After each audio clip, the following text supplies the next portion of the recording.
Buenos días a todos, que tengan un bendecido día del Señor. Gracias. Hemos llegado al final de esta breve serie sobre el diaconado.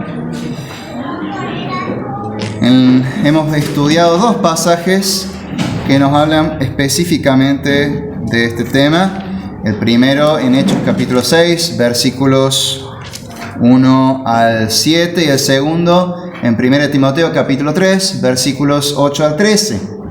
Y en ambos pasajes encontramos que hay dos ministerios en la iglesia y por lo tanto dos oficios que se corresponden con cada uno de estos ministerios. Por un lado tenemos el ministerio de la palabra, que está a cargo de los ancianos o pastores, y por otro lado tenemos el ministerio de las mesas, como lo llamaría el libro de Hechos, el servicio de las mesas, que está a cargo de los diáconos. Vemos entonces en ambos casos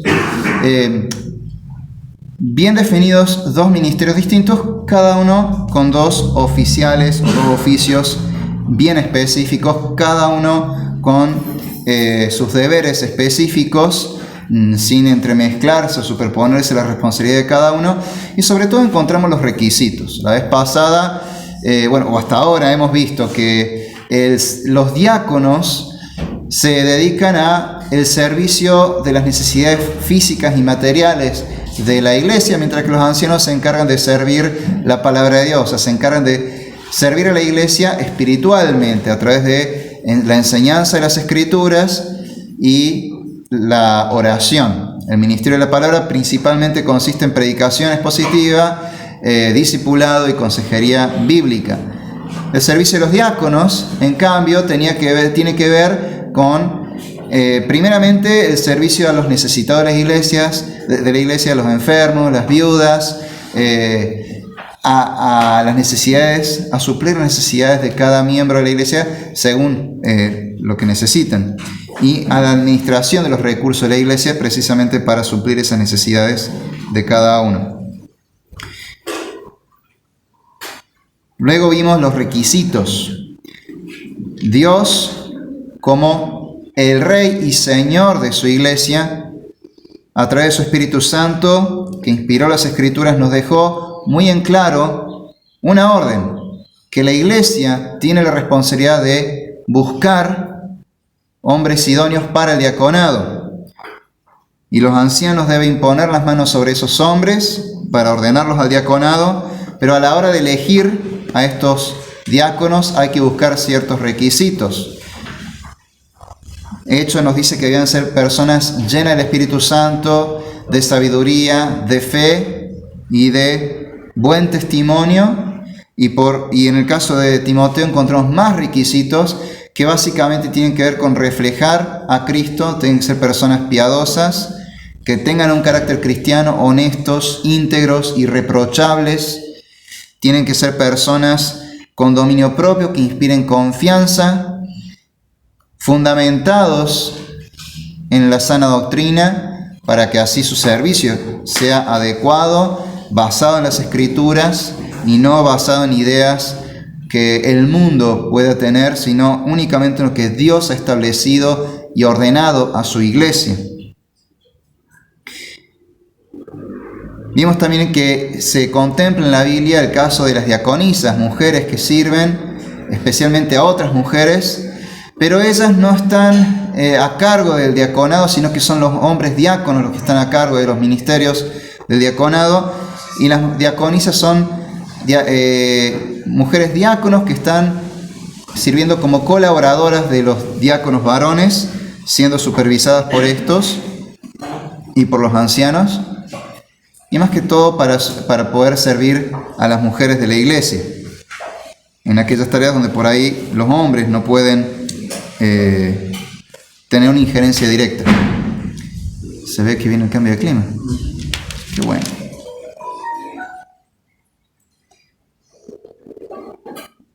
Hoy vamos a ver cuál es el corazón del diaconado y cómo debe ser el servicio de los diáconos. Puntualmente, en esta tercera parte del diaconado veremos el servicio de los diáconos. ¿En qué consiste o cómo debe ser el servicio de los diáconos en la iglesia? ¿Cuál es el corazón del diaconado? Y para eso vamos a dirigirnos al Evangelio según Marcos, al capítulo 10. Vamos a leer de los versículos 35 al 45. Evangelio según Marcos, capítulo 10, versículos 35 al 45. Cristo se dirige hacia Jerusalén en su último año de ministerio. Él se dirige directo a Jerusalén para celebrar la Pascua y ya para encarar la cruz directamente. Él sabe que está llegando al momento cúlmine de su misión como Mesías, como nuestro Redentor, y anuncia nuevamente a sus discípulos lo que va a pasar en Jerusalén. Ya les viene avisando varias veces, hace su último anuncio, dice: vamos a Jerusalén, me van a apresar las autoridades judías, me van a entregar a los gentiles, me van a torturar y me van a crucificar, pero al tercer día resucitaré. Los discípulos no entienden esto, piensan que él todavía les está hablando metafóricamente por parábolas, así que no llegan a entender mucho. Sí tienen algo de miedo porque lo ven decidido a ir a Jerusalén y piensan: se viene el enfrentamiento con Roma o algo va a pasar, se viene un momento muy esperado por el pueblo, pero al mismo tiempo que va a ser difícil, que el Mesías tome el poder. Entonces, a la vez tienen miedo de todo lo que eso puede implicar, pero están contentos de que Jesús va a hacer su misión como Mesías. Claro, no entienden que la idea de Mesías que ellos tienen, de un rey que viene a tomar el poder y a conquistar el mundo, no es precisamente la misión que tiene Cristo en mente. Entonces ocurre una conversación muy peculiar entre Jacobo, Juan y Cristo. Y eso lo encontramos en Marcos capítulo 10, versículos 35 al 45. Entonces Jacobo y Juan, hijos de Zebedeo, se le acercaron diciendo: Maestro, querríamos que nos hagas lo que pidiéremos. Él les dijo: ¿qué queréis que os haga? Ellos le dijeron: concédenos que en tu gloria nos sentemos el uno a tu derecha y el otro a tu izquierda. Entonces Jesús les dijo: ¿no sabéis lo que pedís? ¿Podéis beber del vaso que yo bebo, o ser bautizados con el bautismo con que yo soy bautizado? Ellos dijeron: podemos. Jesús les dijo: a la verdad, del vaso que yo bebo beberéis, y con el bautismo con que yo soy bautizado seréis bautizados. Pero el sentaros a mi derecha y a mi izquierda no es mío darlo, sino a aquellos para quienes está preparado. Cuando lo oyeron los 10, comenzaron a enojarse contra Jacobo y contra Juan. Mas Jesús, llamándolos, les dijo: ¿sabéis que los que son tenidos por gobernantes de las naciones se enseñorean de ellas, y sus grandes ejercen sobre ellas potestad? Pero no será así entre vosotros, sino que el que quiera hacerse grande entre vosotros será vuestro servidor, y el que de vosotros quiera ser el primero será siervo de todos. Porque el Hijo del Hombre no vino para ser servido, sino para servir y para dar su vida en rescate por muchos. Amén. En este pasaje encontramos tres cuestiones. Primero, una petición basada en una idea errada, y eso lo encontramos narrado en los versículos 35 al 41. Luego, en los versículos 42 al 44, vemos en qué consiste el servicio cristiano que el Señor demanda. Y en el versículo 45 encontramos el corazón y el fundamento del servicio. En cuanto a la petición basada en una idea errada que vemos en los versículos 35 al 41, vemos esta noción, esta petición que es Jacobo y Juan, que quieren lugares de privilegio en el reino de Cristo. Justamente porque ellos tienen esta idea que era muy popular en el judaísmo de aquel entonces, y de hecho todavía sigue presente existe en los círculos más ortodoxos del judaísmo, la idea de que el Mesías, el Cristo, es un rey, lo cual es lógico porque es descendiente del rey David, un rey que viene glorioso, triunfante, a tomar el poder, restaurar el reino de Israel, a hacer guerra contra los enemigos del Señor, que son los gentiles, a reconstruir el templo, reunir a los dispersos del pueblo de Israel en todo el mundo para que estén de vuelta en la tierra prometida, y hacer de Israel una potencia, una gran nación nuevamente, una potencia mundial, un imperio que domine sobre todo el mundo. Y así el Mesías traerá un reino terrenal de paz. Paz, prosperidad, seguridad en todo el mundo. Eso implica que primero haya una guerra, las guerras mesiánicas. Por eso los discípulos tenían miedo al saber que Jesús se dirigía a Jerusalén para cumplir su misión mesiánica. Ellos tenían en mente esta noción de el rey glorioso, el rey Mesías triunfante, el rey de gloria, que entra a la santa ciudad de Jerusalén a conquistar, a reinar. Pero al mismo tiempo, como ellos son discípulos directos de Cristo, de hecho dentro de los 12 apóstoles estaba este grupo de 3 discípulos, 3 apóstoles que eran los más cercanos, que eran 2 de ellos justamente, Jacobo y Juan. Tenían esta idea estos hermanos de decir, bueno, si Jesús va a Jerusalén a reclamar el trono, nosotros como discípulos bien cercanos podemos reclamarle o pedirle que nos dé los puestos de mayor privilegio junto al rey mesiánico. Ahora fíjense cómo tener una idea errada de la persona y la obra de Cristo hace que erremos en todo lo demás. Si no entendemos quién es Cristo y para qué vino al mundo, vamos a interpretar mal todo lo que Él demanda de nosotros. Una idea muy popular que muchas veces se escucha en otras iglesias es que somos hijos del rey. Y es cierto, pero si no entendemos lo que este rey demanda, la clase de rey que es, por ahí podemos pensar cosas un poco exageradas. Y porque soy hijo del rey, tengo derecho a pasar por encima de todos, llevarme el puesto del mundo, y no importa lo que digan las leyes de este mundo o lo que diga la gente, yo soy hijo del rey, puedo reclamar lo que sea, donde ponga la planta de mi pie será mío y cosas por el estilo. Y empezamos a ordenarle al mundo absurdamente porque no tenemos nada de autoridad, capaz que sos un fulano más, pero ahí andamos reclamando autoridad y poder y dominio sobre cosas porque somos hijos del rey.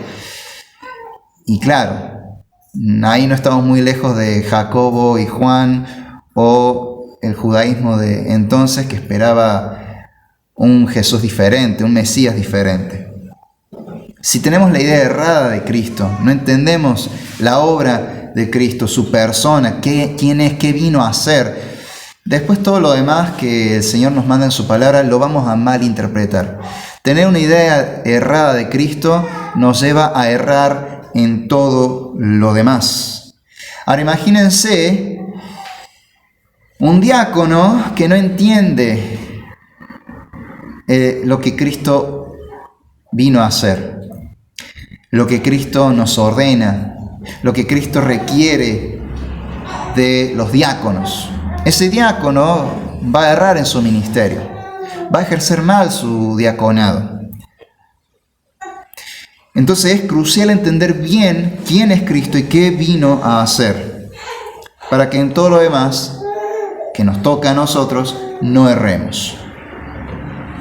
Acá Cristo hace una pregunta a estos 2 apóstoles. Primero les dice tajantemente: ustedes no saben lo que piden. Piden vuestro privilegio, no tienen ni idea de lo que están pidiendo. No entendieron nada. Y les hace una pregunta a ver si razonan. ¿Pueden beber de la misma copa que yo voy a beber? ¿Pueden tener el mismo bautismo que yo voy a tener? ¿Y ¿Y qué significa esto? La copa y el bautismo, en este contexto, en el contexto del judaísmo, en el contexto también del Antiguo Testamento, del Antiguo Pacto, puede significar muchas cosas, pero en este contexto sobre todo tiene que ver con el sufrimiento.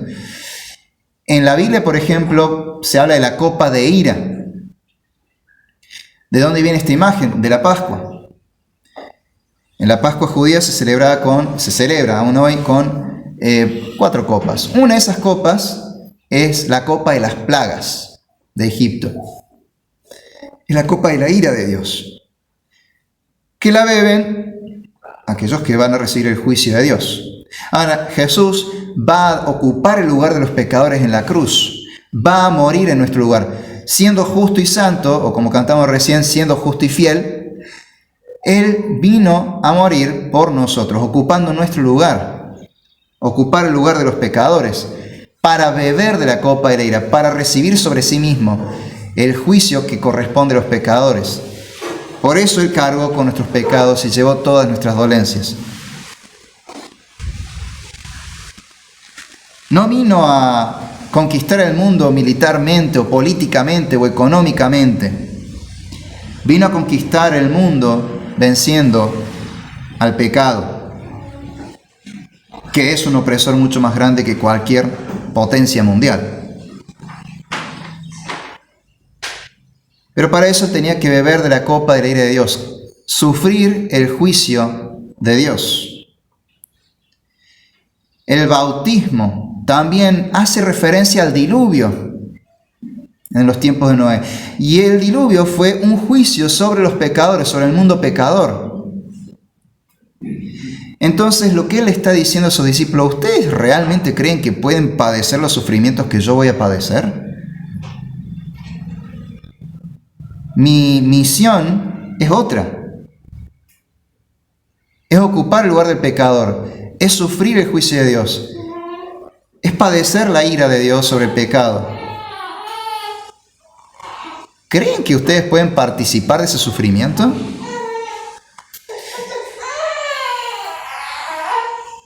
Y la respuesta de Jacobo y Juan nos muestra que no entendían nada todavía. Es más, nos revelan lo que hay en su corazón. Hay soberbia y confianza en sí mismos, en sus propias obras. Sí, podemos, dijeron ellos.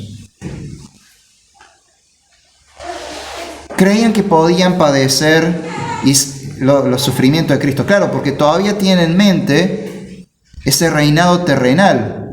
Y pensaron, bueno, a ver, sí, no va a ser fácil ocupar el trono.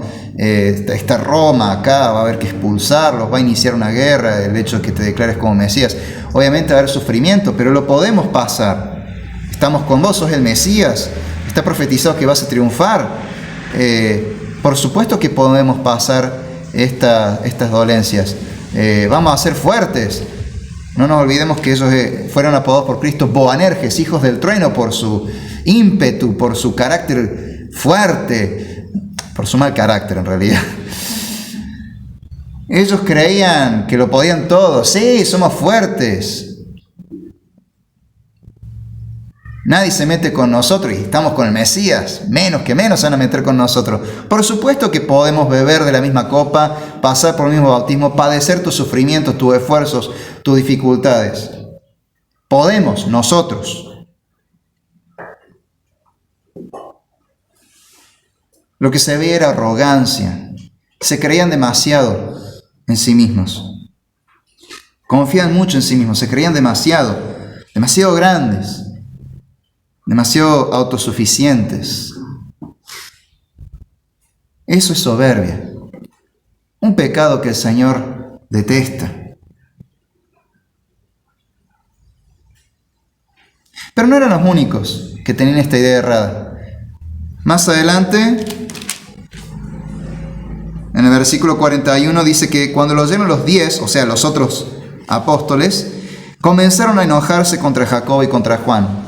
No porque no hubieran entendido nada, sino porque ellos querían también esos puestos de privilegio. ¿Cómo? Ustedes dos quieren esos puestos de privilegio, ¿y nosotros qué? Está Pedro, que era el más cercano de los tres, el más moquero también, pero no muy distinto a los demás también cometían errores. Están los 12 apóstoles en conjunto, todos ellos querían los puestos de privilegio. Empezaron a sentir envidia. Lo que vemos ahí es la codicia de los apóstoles. Codiciaban los primeros puestos de poder, de autoridad, el honor de los hombres. Eso es lo que codiciaban. Querían estar al lado de Cristo en su reino para ocupar los lugares de honor, para que todo el mundo los respetara, los obedeciera y los alabara.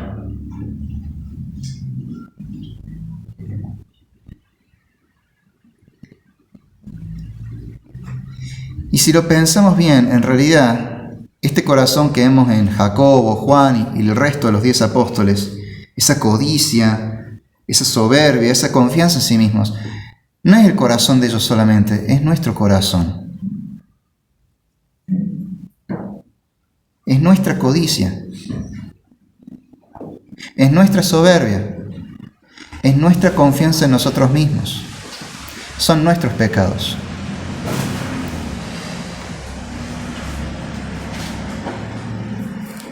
Ahora hay que entender, por un lado, la Biblia nos dice que el diaconado es un puesto importante, un oficio importante en la iglesia. Es un oficio necesario, de hecho. Es más, 1 Timoteo capítulo 3, versículo 13 nos dice de los diáconos que el diaconado, el que ejerce bien el diaconado, alcanza un grado honroso.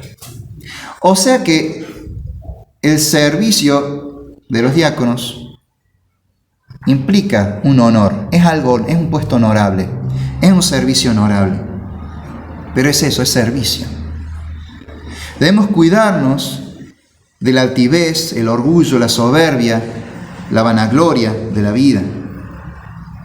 Incluso debemos cuidarnos de un pecado muy relacionado con estos pecados de altivez y vanagloria, que es la simonía, el querer ganar dinero a través del servicio en la iglesia, de forma deshonesta. Usar el ministerio de la iglesia para lucrar con la fe, lo que la Biblia llama ganancia deshonesta. Y de hecho en los requisitos para los diáconos se nos advierte que el que sea diácono no debe buscar la ganancia deshonesta. Lo que debe buscar es servir. Veamos algunos pasajes de la Biblia que nos hablan en contra de estos pecados de la altivez y de la vanagloria y de la simonía. Vamos a Proverbios. Vamos a leer un par de Proverbios. Proverbios capítulo 8, versículo 13.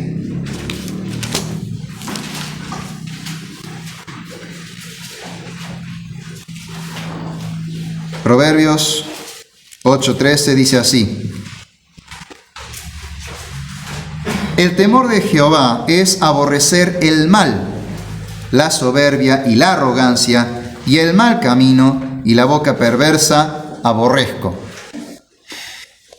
Los creyentes debemos temer a Dios, debemos tener el temor de Dios. ¿Y qué es el temor a Dios? Reverencia al Señor, a la vez que un verdadero temor, porque sabemos delante de quién estamos.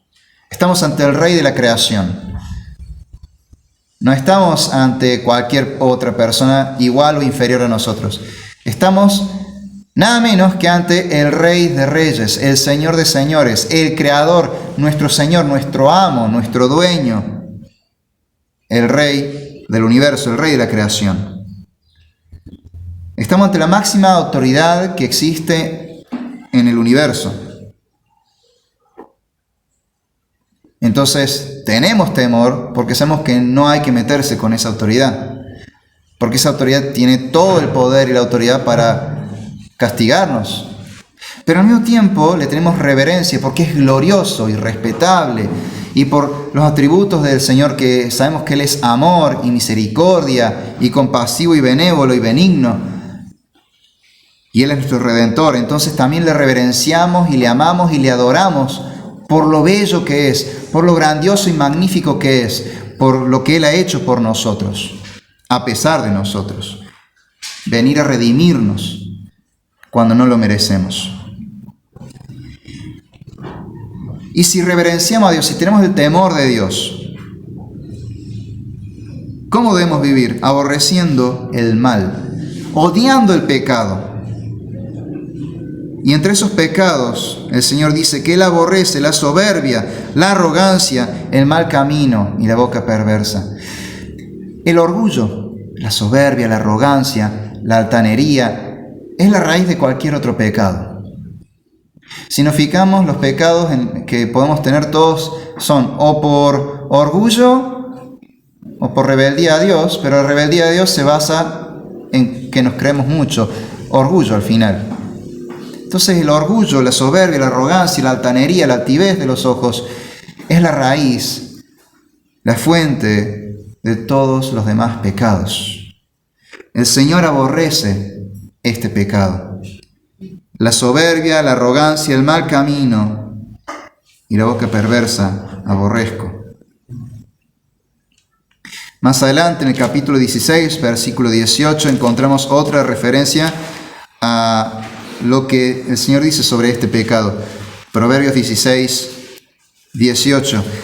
Antes del quebrantamiento es la soberbia, y antes de la caída la altivez de espíritu. ¿Dios pasa por alto el pecado de los soberbios? No. Los humilla. O como dirían los más grandes, los tira del copete.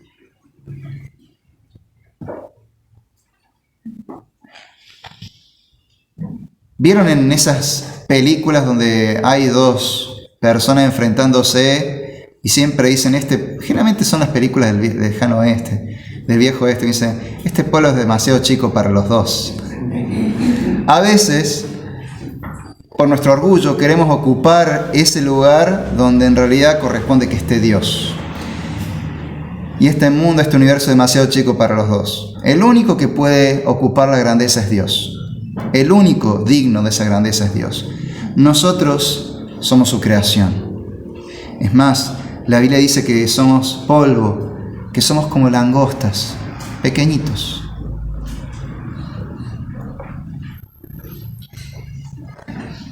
Y a veces en nuestro orgullo nos agrandamos y queremos ocupar un lugar y una gloria que solamente le compete al Señor.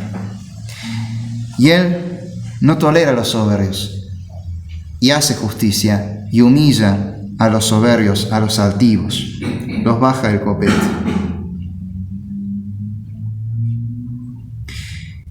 Proverbios 21, versículo 4.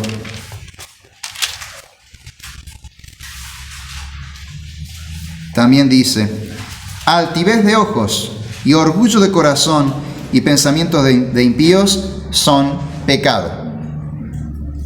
Lo dice clarito, el orgullo, la altivez, los pensamientos impíos son pecado.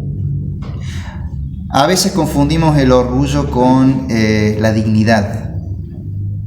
Y podemos tratar de justificar nuestras actitudes orgullosas diciendo, pero yo me lo merezco, yo soy digno, o cualquier otra excusa que ponemos que tiene que ver con básicamente me lo merezco, pero en realidad estamos haciendo reclamos que son más bien caprichosos y si nos ponemos a analizar es nuestro orgullo hablando, es nuestro pecado hablando.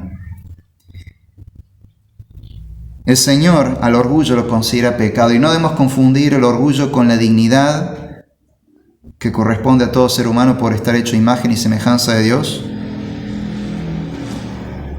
No debemos pensar que hemos hecho méritos para merecer puestos de liderazgo o de autoridad en la iglesia. No debemos codiciar esos lugares pensando grandes cosas de nosotros, porque el Señor nos va a poner en nuestro lugar, pero no es ese lugar de autoridad que uno codicia, es humillarnos. El Señor, a través de su apóstol, en cierto momento puso en su lugar, humilló a un hombre en la iglesia en Samaria que codiciaba el poder del Señor que se manifestaba en los apóstoles. Y quiso comprarlo a cambio de dinero. Quiso adquirirlo con dinero. Vamos a Hechos capítulo 8, versículos 18 al 23. Cuando el diácono Felipe llegó a Samaria y predicó el evangelio y la gente se convirtió, informó a los apóstoles en Jerusalén y fueron a algunos de ellos, entre ellos Pedro, para supervisar y ver esta cuestión, cómo es que, si realmente estos samaritanos se habían convertido. Y ven que de verdad había habido conversiones, los samaritanos habían creído el evangelio, habían creído a Jesucristo, se habían arrepentido de sus pecados, se habían vuelto al Señor y empezaron a discipular a esta iglesia, a enseñarla y afianzarla en la fe. Pero se encuentran con un hombre que anteriormente había sido un mago. Se llamaba Simón el mago. Él se había convertido aparentemente, había hecho profesión de fe, se había bautizado, pero cuando vio lo que los apóstoles hacían, cómo Dios obraba poderosamente a través de ellos, haciendo milagros y prodigios, codició eso. Y leemos en Hechos 8, versículos 18 al 23 lo siguiente: cuando Simón vio que por la imposición de las manos de los apóstoles se daba el Espíritu Santo, les ofreció dinero, diciendo: dadme también a mí este poder, para que cualquiera a quien yo impusiera las manos reciba el Espíritu Santo. Entonces Pedro le dijo: tu dinero perezca contigo, porque has pensado que el don de Dios se obtiene con dinero. No tienes tú parte ni suerte en este asunto, porque tu corazón no es recto delante de Dios. Arrepiéntete pues de esta tu maldad y ruega a Dios si quizá te sea perdonado el pensamiento de tu corazón, porque en hiel de amargura y en prisión de maldad veo que estás. Duras palabras, durísimas palabras del apóstol Pedro. Le estaba diciendo básicamente: no veo que seas salvo. Te habrás bautizado, habrás hecho profesión de fe, pero no te veo salvo. Veo que tu corazón es malvado. Te veo en amargura y prisión de maldad. Te veo todavía muerto en tus delitos y pecados. Arrepiéntete.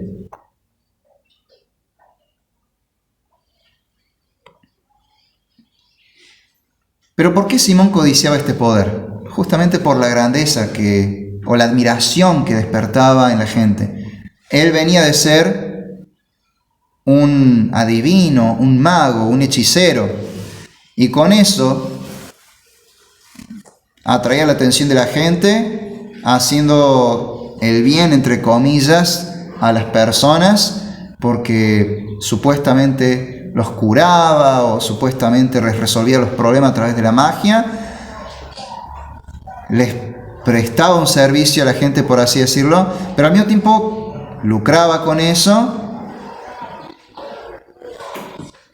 Y no solamente era muy respetado por la gente, por los samaritanos, sino que además se enriquecía.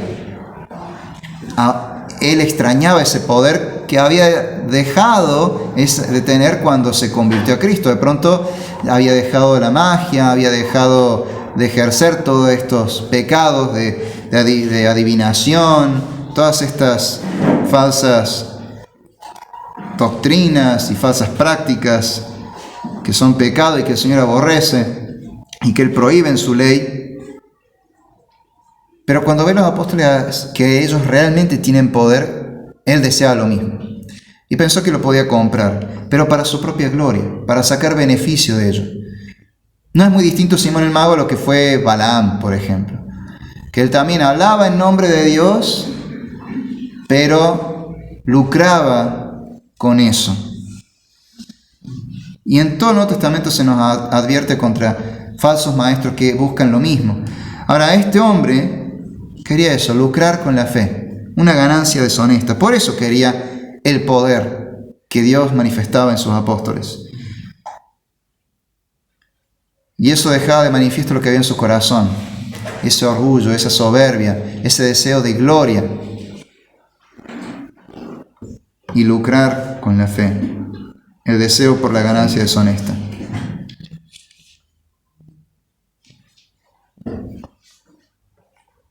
Y por último, el apóstol Juan también nos habla en contra de este tipo de pecados. En 1 de Juan, capítulo 2,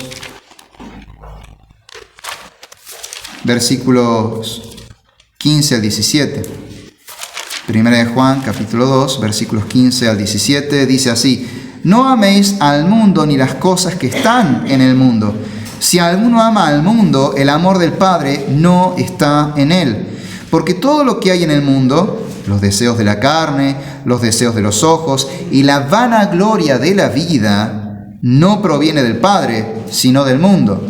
Y el mundo pasa y sus deseos, pero el que hace la voluntad de Dios permanece para siempre.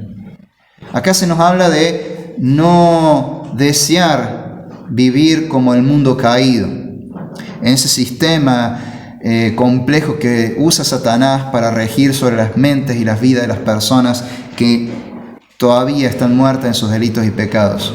Ideologías, formas de pensar, cosmovisiones, formas de ver el mundo, formas de pensar que están moldeadas por el pecado.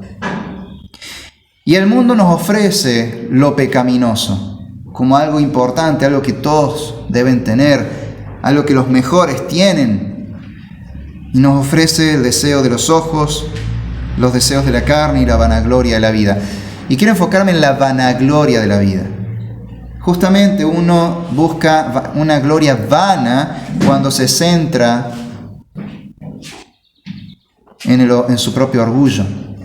Cuando uno en su arrogancia, en su altanería, desea uno recibir la gloria que le corresponde a nuestro Dios.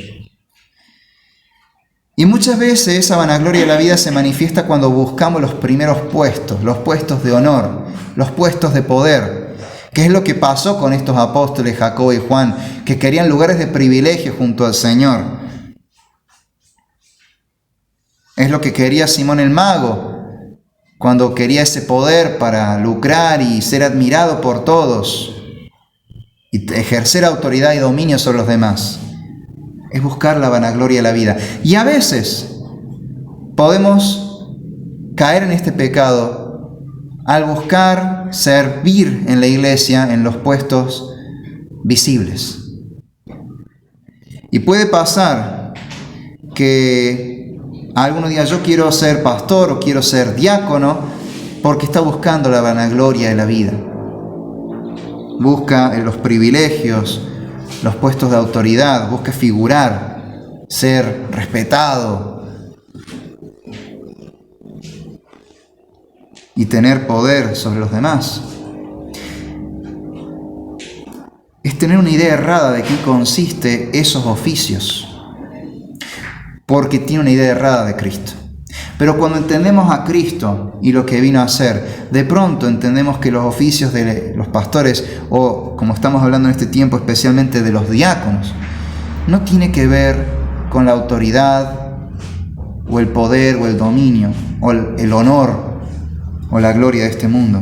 Tiene que ver con cosas totalmente opuestas. Veamos entonces el servicio cristiano que el Señor demanda. Volvamos a Marcos capítulo 10, a los versículos 42 al 44.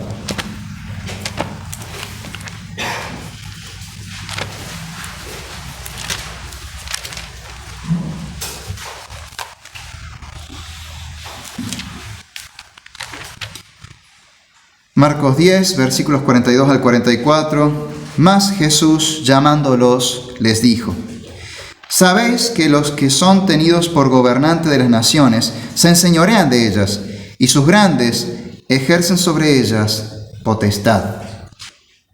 Pero no será así entre vosotros. Y en esta parte, en este versículo y medio, lo que vemos es que Cristo nos presenta un contraste entre el liderazgo según el mundo en contraste con el liderazgo según Dios. Para el mundo, el liderazgo significa dominio, autoridad, poder sobre los demás. Y Jacobo, Juan y los 10 apóstoles restantes, los 12 apóstoles, entendían muy bien lo que eso significaba, lo que eso implicaba, cómo se veía, porque su país hacía siglos que estaba bajo el dominio de distintos imperios absolutistas y opresivos. Y ellos esperaban la llegada del Mesías porque esperaban ser libres de esa opresión terrenal. Roma en particular era el peor de todos. El imperio bajo el que estaban dominados en ese entonces era el peor que habían tenido gobernándolos. Ellos sentían el peso, la opresión de autoridades que hacían abuso de poder. Pero eso era normal en el mundo. En el mundo entiende el liderazgo de esa manera. Yo soy la autoridad, yo tengo el poder, acá mando yo y se hace lo que yo digo y punto. Esa es la idea de liderazgo en el mundo. Pero en el reino de Dios es todo lo opuesto. El líder es en realidad un siervo. En la Biblia el liderazgo es entendido como servicio. Por eso podemos hablar de un siervo líder. Cuando la gente habla de los líderes de la iglesia, debe en realidad entender los siervos de la iglesia. Los ministros de la iglesia son siervos. La palabra ministro significa siervo. Ministerio significa servicio. Cuando la Biblia nos habla del ministerio de la palabra, no está hablando de servir la palabra, enseñándola a los demás para guiarlos. Cuando la Biblia nos habla de el servicio de las mesas, está hablando del ministerio de las mesas. Administrar y repartir y alimentar porque estás sirviendo. Tiene todo lo opuesto de la vanagloria de la vida, de la altanería, el orgullo y la soberbia. No tiene nada que ver con la altivez, es todo lo opuesto. Tiene que ver con la humildad. Nos sigue diciendo el Señor: pero no será así entre vosotros, sino que el que quiera hacerse grande entre vosotros será vuestro servidor. Y el que de vosotros quiera ser el primero será siervo de todos.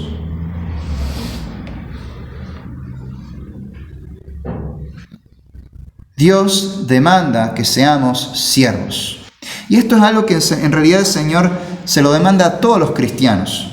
Por eso se puede hablar del servicio cristiano, del servicio de los cristianos, porque se trata del servicio de todos los cristianos, todos los discípulos de Cristo, todos los hijos de Dios, todos los creyentes, todos aquellos que hayamos creído en Jesucristo y nos hayamos arrepentido de nuestros pecados, somos siervos de Dios. Y la palabra siervo en la Biblia significa esclavo.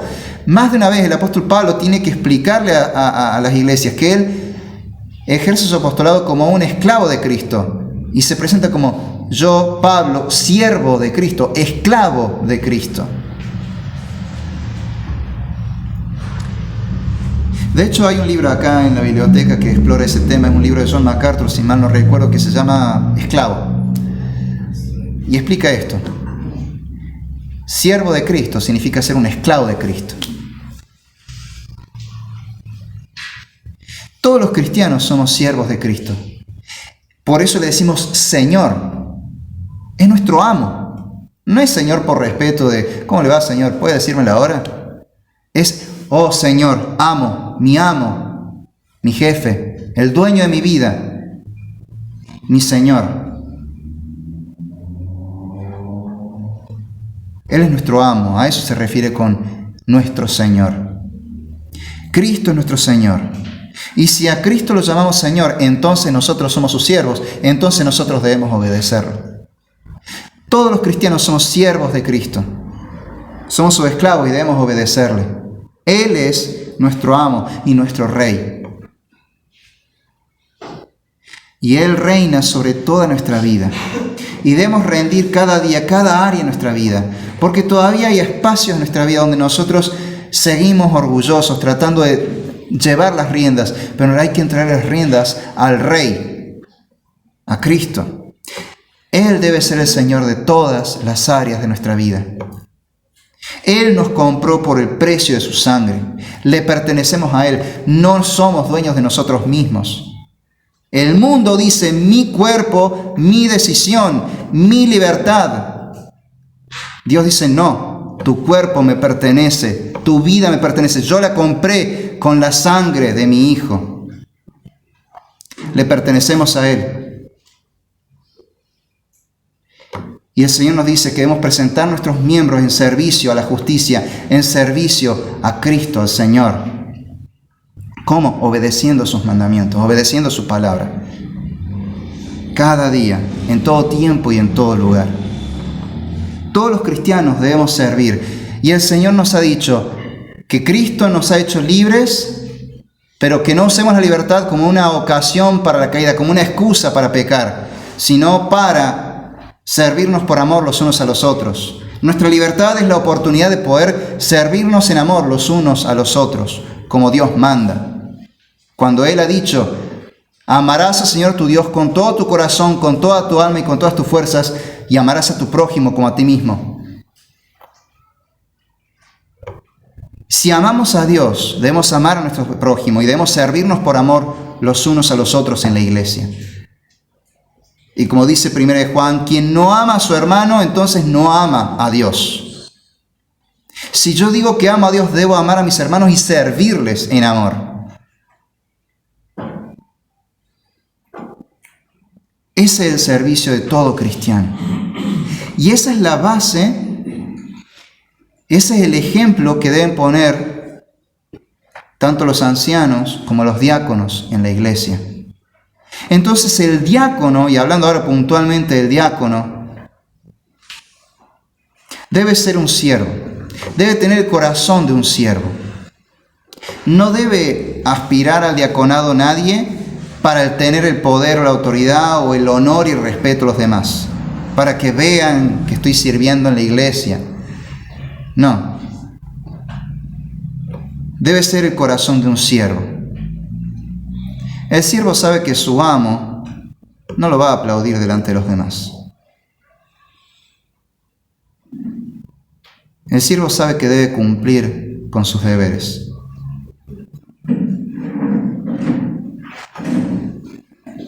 El siervo no busca figurar. El siervo solamente busca complacer a su amo haciendo lo que el amo le ha ordenado. En una parábola nuestro Señor nos dijo que debemos decir: siervo inútil soy, porque lo que debía hacer, eso he hecho. ¿Qué quiere decir? No hice nada extraordinario, solamente cumplí con mi deber. No soy gran cosa, no hice nada grandioso, hice lo que se me había ordenado. No debo esperar felicitaciones por eso. Es como cuando mis alumnos por ahí me piden, porque hicieron las cosas bien, que los recompense de alguna forma. Y digo: ¿por qué? Si hiciste lo que tenías que hacer, estudiaste y aprobaste. No hiciste nada extraordinario, cumpliste con tu deber como estudiante, nada más. Lo mismo debemos ser nosotros. Y el diácono debe tener un corazón de siervo. Su objetivo es servir a la iglesia, no figurar. Pero ¿cuál es el fundamento de este servicio? El corazón. Y aquí llegamos al tercer punto, el corazón y el fundamento del servicio. Lo encontramos en el versículo 45. Porque el Hijo del Hombre no vino para ser servido, sino para servir y para dar su vida en rescate por muchos. Y aquí Cristo termina de corregir la idea errada que tenían los apóstoles. Muchachos, no vengo como Rey de gloria a entrar a Jerusalén triunfante y a restaurar el reino en la tierra y a hacer guerra contra las naciones y vencerlas y conquistar el mundo y hacer de este país una gran nación terrenal. No. Vengo como siervo sufriente, a servir. ¿Y cómo? Dando mi vida en rescate por muchos. se los viene diciendo. Ya van 3 veces que le dice a los apóstoles lo que va a pasar en Jerusalén y todavía no entienden. Y eso que se los dice muy clarito. La última es la más clara de todas. Vengo a morir, pero tranquilos, voy a resucitar. Pero no entendían. Cristo, nuestro Señor Jesucristo, es el siervo sufriente. El Señor es el siervo. El Rey de Gloria es un siervo sufriente. Y se nos explica en estas pocas palabras, en este versículo 45, todo lo que eso implica. El Hijo del Hombre viene a ser siervo, viene como siervo a servir, viene a dar su vida por nosotros los pecadores. Pero hay otro pasaje que nos explica de lleno, magníficamente, la idea del siervo sufriente. Una profecía mesiánica en el libro de Isaías, que está en el capítulo, que empieza en el capítulo 52, versículo 13, y ocupa todo el capítulo 53 de Isaías. Vamos a Isaías 52, 13 en adelante.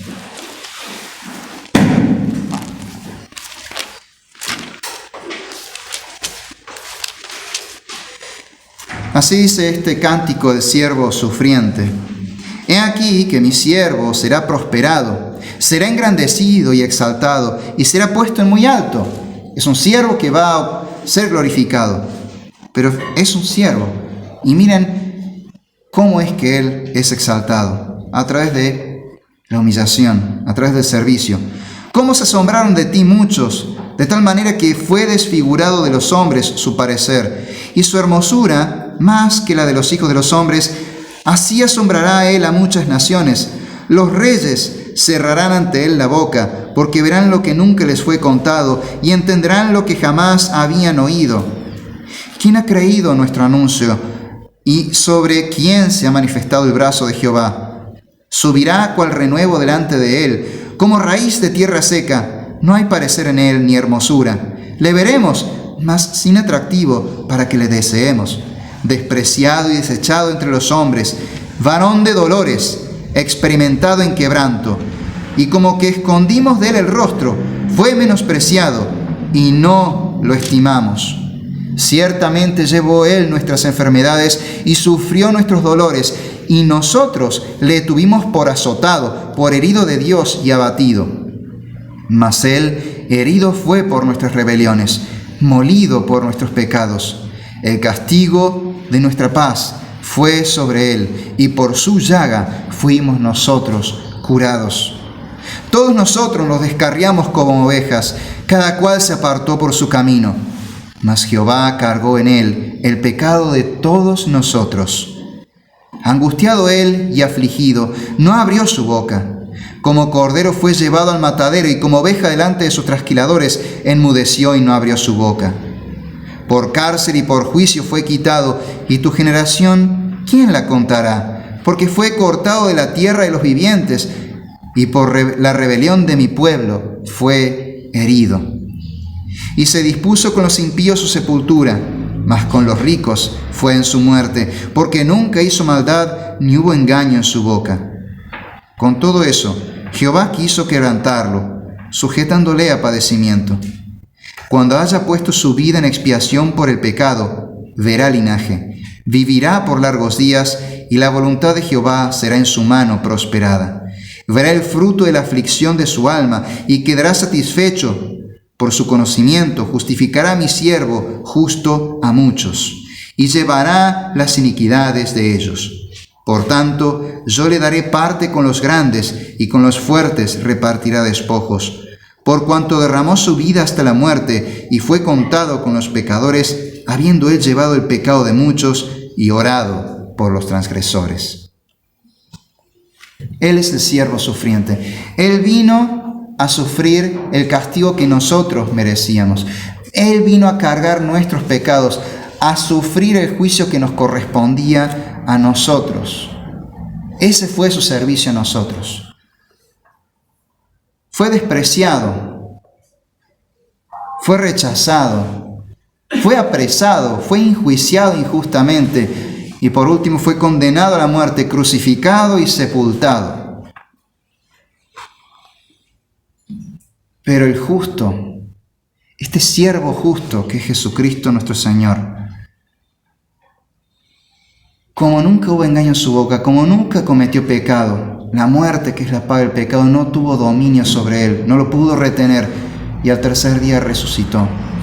Y ascendió a los cielos y hoy reina con toda autoridad en el cielo y en la tierra. Y Él es nuestro Rey. Y nos dio el modelo del servicio.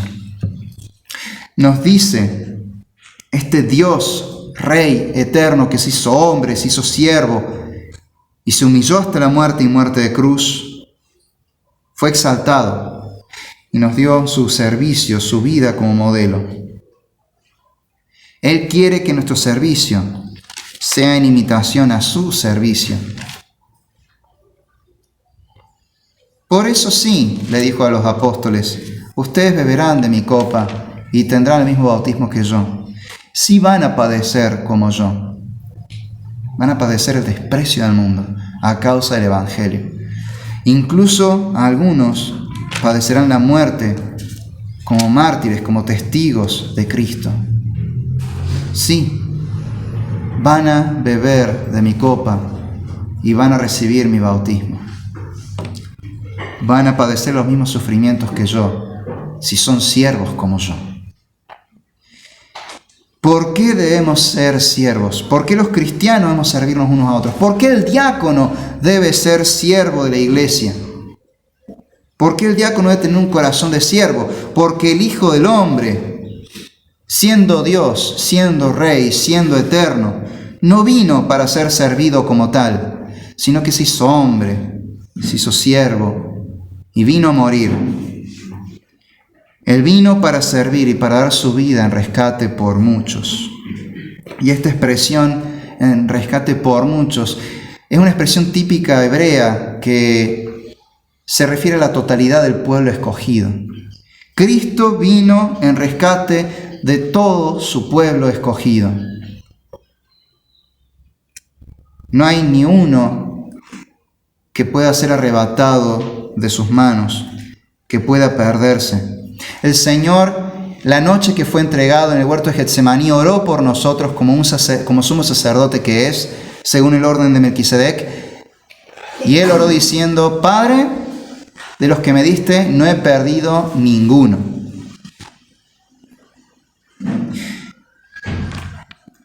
Y en otro lugar, en Juan 10, 27 al 30, el Señor también nos dice,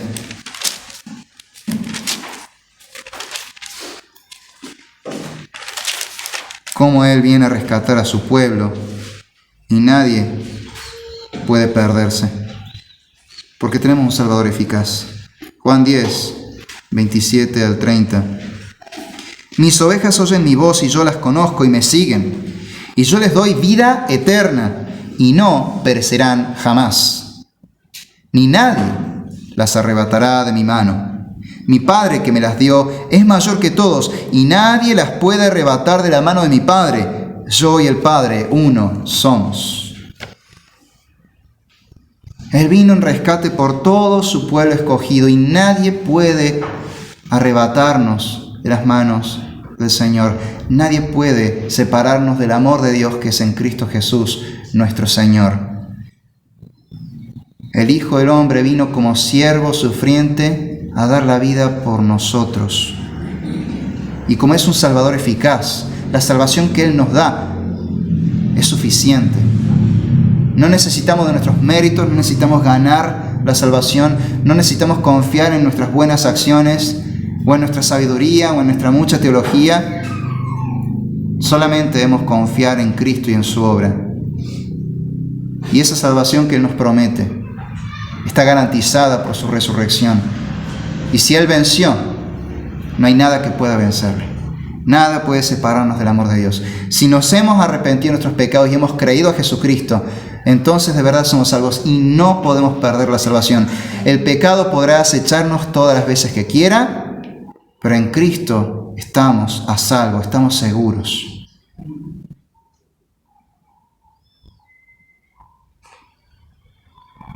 Y este siervo exaltado que hoy reina nos sostiene. Y es gracias a Él que podemos estar firmes. Y también es gracias a esa obra que Él hizo, que nosotros podemos ser perdonados nuestros pecados, de nuestro pecado de arrogancia, de orgullo, de altivez de ojos. Perdonados de nuestra codicia y ser transformados y librados de estos pecados para que podamos servir con humildad, con amor. Y así glorificar a Dios. Porque en todo ese servicio que Cristo llevó a cabo, lo que Él buscó fue exaltar la gloria del Padre Celestial. Cuando hizo esa oración sacerdotal, dijo: Padre, glorifícate en mí. Él no buscaba la vanagloria de este mundo y eso que se le ofrecieron. Él buscaba glorificar al Padre Celestial y por eso fue un siervo. Y nos enseña a servir de la misma manera. Sirvamos entonces con amor y humildad para traer gloria a Dios.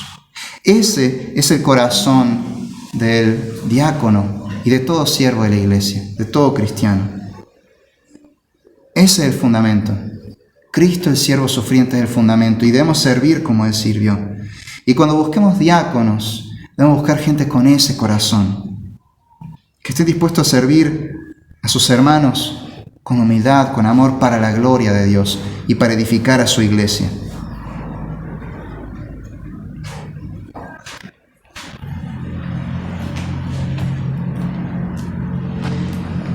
En todos los deberes de los diáconos, el ayudar a los necesitados de la iglesia, el ayudar a las viudas de la iglesia, el asistir a los enfermos de la iglesia, en asegurarse de que la iglesia esté dispuesta para el servicio dominical, en la administración de los recursos de la iglesia o en cualquier otra asistencia que le dan a los ancianos o a la iglesia. Los diáconos deben desempeñar sus labores, sus deberes, como un servicio a Dios, con ese corazón de siervos, en imitación de Cristo, el siervo sufriente. No buscando la gloria del mundo, no buscando el honor, no buscando los privilegios, los lugares de honor, sino menguar para que Cristo crezca. Edificar la iglesia para que el Señor nuestro Dios sea glorificado. El lema del diácono debe ser que obra en el nombre de Dios y para la gloria de Dios. Su servicio debe ser para edificar la iglesia y glorificar a Dios. Ese debe ser el corazón del diácono. Y su fundamento, su modelo a seguir, es Cristo nuestro Señor, quien es primeramente el siervo sufriente que dio su vida por nosotros. Oremos. Señor nuestro y Padre nuestro, te damos gracias porque te plació salvarnos por medio de Cristo. Tuviste de nosotros misericordia, enviaste a tu Hijo para que voluntariamente diera su vida en rescate por nosotros. Ahora, Señor, te pedimos que pongas en nosotros ese mismo corazón que hubo en Cristo, ese mismo sentir que hubo en Cristo. Que no busquemos nuestra propia gloria, sino darte gloria a ti, sirviéndonos unos a otros en amor y con humildad. Padre, como iglesia, ayúdanos a buscar hombres idóneos con ese mismo corazón de siervo, que sigan el modelo de Cristo, el siervo sufriente, para edificar a tu iglesia y glorificar tu nombre. Guíanos, Señor, por tu Espíritu Santo y tu palabra. En el nombre de Jesús te lo pedimos. Amén. Gracias y paz.